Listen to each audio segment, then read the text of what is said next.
would always tell people, man, Texas was so diverse. You have, Balls Out, Thrash, Rotting Corpse. You have Pantera, what they were doing at the time, more or less was Def Leppard glam before they got heavy. Right. Yeah. Then you have Hellstar out of Houston. Yeah. Phenomenal for traditional metal, But then you go like to Austin, you got Watchtower, and you can't even put word on what Watchtower was doing. I mean, it was like Rush meets Angel Witch meets, whatever. It was the most technical stuff anyone had ever heard. Yeah. And but yet it was a big scene, and everyone was all together. There was definitely shows, the Watchtower, Devastation, and Riding Corpse, or Hellstar, San Antonio Slayer, and The Offenders, which was an old punk band from. So San Antonio Texas really was diverse, but we were also unified, and there was never a feeling of competition or never a feeling of anything. Like, I find it super strange that in the small city of Corpus Christi, which, was only 200,000 people in 1986, there was 4 bands that got signed to underground metal at the same time. We were on Combat. Angkor Wat got signed to Death Records, which was a subsidiary of Metal Blade. It was their hardcore division. Final Assault struck a deal with Azure Records. They got this real rare shaped picture disc out that's rare as hen's teeth. And then even in the later 80s, like maybe 89, Annihilator signed to Wild Rats. Annihilator with the different spelling. Yeah. So, like, out of that tiny city, you had 4 bands that were on, decent underground labels, and very strange and bizarre. And all of us played together, did shows together. There was never any animosity or anything. It was great times. But the diversity is key. It was, none of the bands really sounded alike. From Hellstar, Rigor Mortis, Pantera, they got their own sound. But there was like the thing that I think the thread that really did kind of bring you all together was that aggression and that intensity. And not to say that the Bay Area didn't have it or whatever, but Texas is just different. You almost had like this death thrash before death thrash. So you guys took it to a different level, whether you're talking Rigor Mortis, even Watchtower. Maybe they didn't go that direction, but they pushed the boundaries far in a direction. Oh, yeah. And so I think Texas, to me, was always more extreme one way or the other. But you had mentioned, I think in an interview, something about McAllen being pretty wild.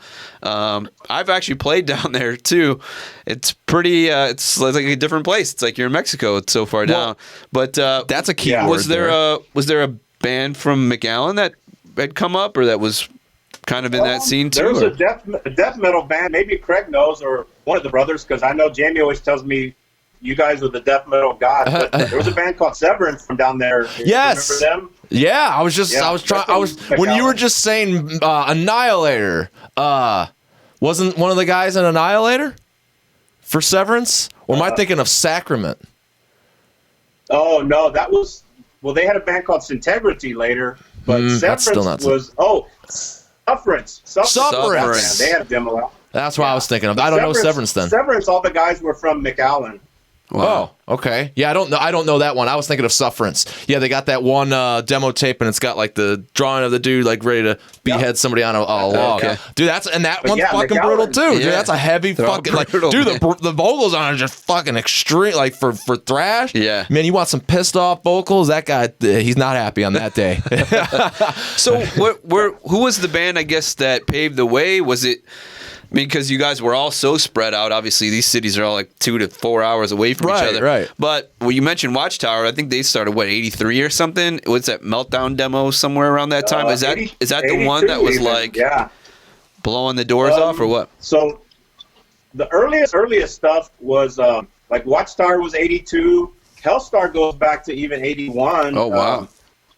San Antonio Slayer is around 82. I forgot about that. Pantera, of course, first album was 83. Yeah.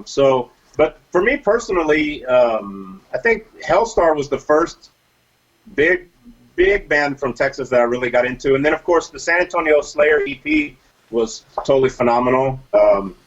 But those are the early 80s, those are the front runners, probably Hellstar, Watchtower, San Antonio Slayer, and then up from Dallas area, there was a band called Warlock that was pretty early. pretty early 80s. Was Rigor Mortis 83?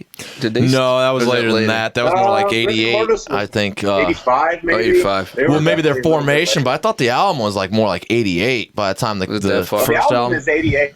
Okay. Is it 88? I think their first demo was 86, yeah. Yes. The demo is definitely 86, which, if you guys don't know or anybody watching, they put that out, the demo, on a CD. It's fucking awesome. I actually have it too. And then Freaks apparently had a recording, because if you know anything about Rigor Mortis, they had Bruce Corbett, the singer, on freaking self-titled album. Then the second release, Freaks, he's not on. Yeah. So, and then they got a different. There were two guitar players at that time. I forgot his name.